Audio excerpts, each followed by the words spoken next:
गणतंत्र दिवस पर इस साल कर्तव्य पथ पर मुख्य अतिथि यूरोपियन काउंसिल के चेयरमैन एंटोनियो लुइस और यूरोपीय कमीशन की मुखिया उर्सुला वेन थी।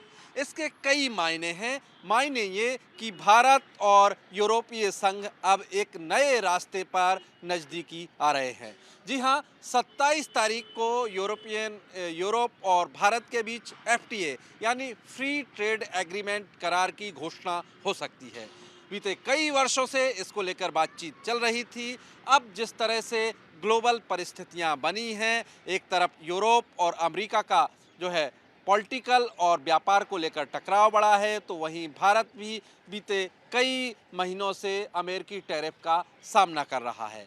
लिहाजा वक्त की ज़रूरत है कि यूरोप और भारत नज़दीक आएँ। यही वजह है कि माना जा रहा है कि यूरोपियन काउंसिल और यूरोपीय कमीशन के जो दोनों मुखिया दिल्ली आए हैं और भारतीय प्रधानमंत्री नरेंद्र मोदी के साथ कल उनकी हैदराबाद हाउस में मीटिंग होगी डेलीगेशन लेवल की, और इस मीटिंग के बाद जो है एफटीए का अनाउंसमेंट हो सकता है, यानी फ्री ट्रेड एग्रीमेंट। इसका फ़ायदा ये होगा कि जो भारतीय सामान है वो यूरोपीय देशों में बिना किसी टैक्स के जा सकेगा, वहीं जो यूरोपीय देशों का सामान है वो भारत आ सकेगा। और सबसे महत्वपूर्ण बात यह है कि यूरोप को इस वक्त भारत की ज़रूरत है कि यूरोप चीन पर अपनी निर्भरता कम करना चाहता है, क्योंकि चीन को लेकर यूरोप में एक ये सामान्य फीलिंग है कि चीन भविष्य के लिए भरोसेमंद नहीं है। यही अभी के जो हालात हैं, चीनी सामान पर यूरोप की निर्भरता है। वहीं भारत और अमेरिका के बीच जिस तरह से व्यापार हो रहा था बीते कुछ महीने से, जिस तरह से भारत अमेरिकी टैक्स का सामना कर रहा है, अमेरिकी टैरिफ का सामना कर रहा है, उसके बाद भारत भी कई दुनिया के कई दूसरे देशों में अपॉर्चुनिटी खोज रहा है भारतीय माल को भेजने के लिए, भारतीय सामान को भेजने के लिए। इससे पहले भारत ब्रिटेन के साथ एफटीए कर चुका है, फ्री ट्रेड एग्रीमेंट कर चुका है, और भी कई देशों के साथ भारत इसकी घोषणा कर चुका है। लिहाजा अब भारत अपने नए सहयोगियों को दुनिया में तलाश रहा है, वहीं यूरोप भी नए सहयोगियों को तलाश रहा है। यही वजह है कि ये माना जा रहा है कि यूरोप और भारत एक नए रास्ते पर चलें, ये वक्त की ज़रूरत है।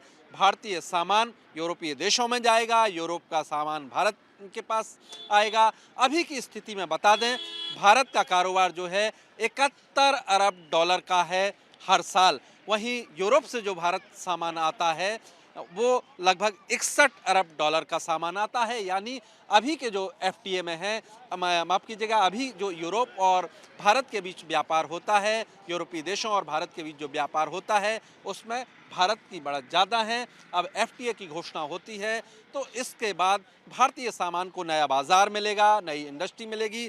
हालांकि भारत के समक्ष चुनौती ये है कि जो डेयरी को और कृषि को लेकर जो यूरोपीय देश मांग कर रहे हैं, भारत अपने जो है कृषि और डेयरी फील्ड नहीं खोल सकता है, क्योंकि इसको लेकर भारत लगातार अपनी चिंता जताता रहा है कि इससे किसान प्रभावित होंगे। यही वजह है कि चाहे अमेरिका हो, चाहे यूरोप हो, चाहे दूसरे देश हो, जो बातचीत है वो कई साल लंबी चली। अमेरिका और भारत के बीच जो अभी बातचीत रुकी हुई है, या कह सकते हैं जो एफटीए नहीं हो पा रहा है, उसकी भी एक वजह ये भी है कि भारत अपने कृषि और डेयरी क्षेत्र को अमेरिका के लिए नहीं खोलना चाहता, और ना ही यूरोप के लिए। अब देखना ये होगा कि क्या रास्ता इसमें भारत यूरोप के साथ निकालता है जब क्या कल एफटीए की घोषणा होती है, क्योंकि जैसा दोनों कह चुके हैं, यूरोपीय कमीशन और यूरोपीय काउंसिल के मुखिया भी कह चुके हैं भारतीय विदेश मंत्री के साथ मुलाकात में, और भारतीय जो है कॉमर्स मिनिस्टर उनके साथ मुलाकात में,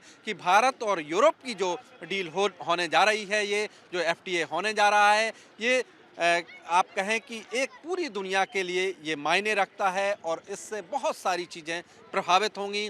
नया वर्ल्ड ऑर्डर आ रहा है, वो भी चीज़ें सामने आएंगी। लेकिन कुल मिला के आप कह सकते हैं कि भारत और यूरोप के बीच एफटीए होता है तो इससे भारत को नया बाजार मिलेगा यूरोप के देशों में। धन्यवाद।